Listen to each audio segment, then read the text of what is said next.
চাওক ৰকিবুল হুছেইনে মাত্ৰ আমাক লিখি দিলেই হ'ল যে গো মাংস বেন কৰিব লাগে, আমি বেন কৰি দিম। আমিতো ভালেই পাওঁ, আমিতো বিচাৰিয়ে থাকোঁ।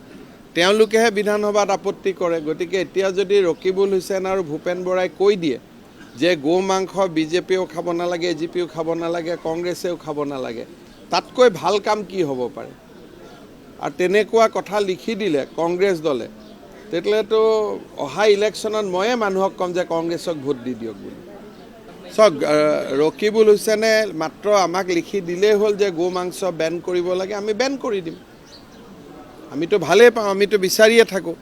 তেওঁলোকেহে বিধানসভাত আপত্তি কৰে। গতিকে এতিয়া যদি ৰকিবুল হুছেইন আৰু ভূপেন বৰাই কৈ দিয়ে যে গো মাংস বিজেপিয়েও খাব নালাগে, এজিপিও খাব নালাগে, কংগ্ৰেছেও খাব নালাগে, তাতকৈ ভাল কাম কি হ'ব পাৰে?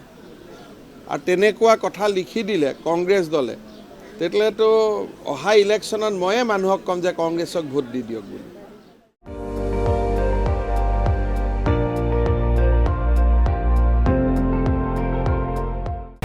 আপুনি চাই আছে ND24, সৰ্বশ্ৰেষ্ঠ নহয় সৰ্বোত্তমৰ দৌৰত।